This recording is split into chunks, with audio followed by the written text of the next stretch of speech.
हे मस्त पाकातले गुलाबजाम दिसतात का तुम्हाला? तर हे खव्याचे ओरिजिनल गुलाबजाम आहेत, ना की प्रीमिक्सचे किंवा मैद्यापासून बनवलेले. तर हे खव्याचे गुलाबजाम आहेत आणि इथे तुम्ही बघू शकता हे कपकेक मी आत्ताच बेक करून ठेवलेले आहेत. इथे 25 आणि खाली 25 असे 50 कपकेक आहेत. याच्यावरती फ्रॉस्टिंग करायचं राहिलेलं आहे. आणि हा दिसतोय तो हा गाजरचा हलवा आहे. हा 3 किलो गाजरचा हलवा आहे. तर त्यातलं अर्धा 1 किलो तर सालच निघाली आणि बाकीचा राहिलेला एवढा हलवा आहे. हे पाणीपुरीचं तिखट पाणी आहे, ज्याच्यामध्ये पुदिना कोथिंबीर असं सगळं मिक्स करून छान वाटून घेतलेलं पाणी. हा रगडा केलेला आहे पांढऱ्या वाटाण्याचा, याच्यामध्ये मीठ आणि थोडंसं हिंग हळद घातलेलं आहे. आणि हे जे दिसतंय तुम्हाला तर हे चिंचगुळाचं पाणी आहे, पाणीपुरीचं गोड पाणी.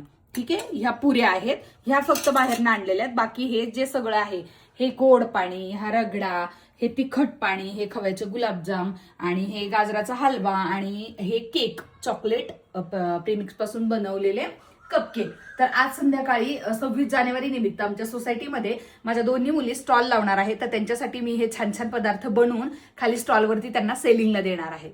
तुमच्याकडे पण असं काही प्रोग्राम असतो का? मला नक्की कमेंट करून सांगा. आणि हे पदार्थ तुम्हाला कसे वाटले, यांची रेसिपी हवी आहे का तेही मला कमेंटमध्ये नक्की सांगा.